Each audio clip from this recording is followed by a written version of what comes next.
The Court of Appeal will hear a fresh legal challenge over a decision to ban media organizations from a court case about Prince Philip's will. Comments Unavailable The Guardian was given permission by Court of Appeal Judge Lady Justice King to bring the challenge against the Attorney General and the Queen's private lawyers. The newspaper said media organizations were not told about the private hearing focused on the Duke of Edinburgh's will, which took place in July, and were consequently prevented from attending it.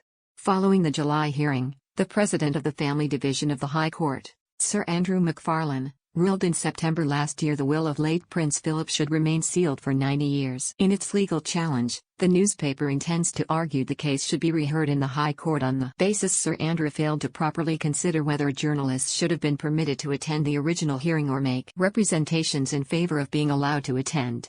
Moreover, The Guardian claimed this move was an interference with the principle of open justice. Upon making a decision in favor of the newspaper, Lady Justice King said, "There is a real prospect of the applicant, The Guardian, succeeding on the ground that the High Court heard in law and denying the media an opportunity to make submissions, or at least to attend and hear submissions, as to whether the substantive application to seal the will of His late Royal Highness, the Prince Philip, Duke of Edinburgh should be heard in private." Buckingham Palace did not comment on this decision. The original hearing was attended only by Prince Philip's executor, Farrer & Co Trust Corporation, a subsidiary of the Queen's private solicitors Farrer & Co and Acting Attorney General Michael Ellis. Sir Andrew addressed the absence of the media at the July hearing.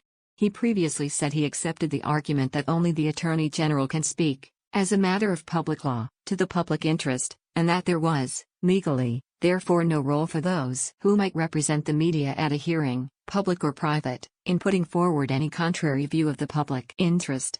Upon ruling on whether the Duke of Edinburgh's will should be kept secret, Sir Andrew said in his judgment published in September, "I have held that, because of the constitutional position of the sovereign, it is appropriate to have a special practice in relation to royal wills. There is a need to enhance the protection afforded to truly private aspects of the lives of this limited group of individuals in order to maintain the dignity of the sovereign and close members of her family."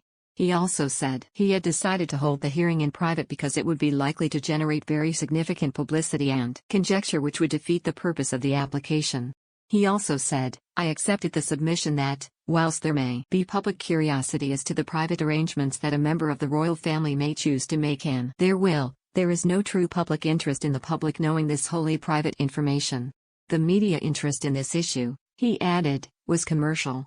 The judge himself has not seen Prince Philip's will nor has been told anything about its consent other than the date of its execution and the identity of the appointed executor.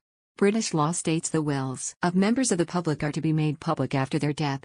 The publication of these documents is in place to ensure the instructions in the wills are correctly implemented, to prevent fraud and to alert those who may be beneficiaries. However, since 1910, the wills of more than 30 members of the royal family have remained unpublished following legal applications. These exemptions from the publication were granted by the High Court following private hearings.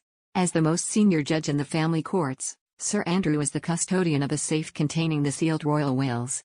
In November, he published the list of royals whose will have been sealed, after their names had been kept secret for more than a century. Prince Philip died at Windsor Castle in April. His passing came just a few weeks before he would have turned 100.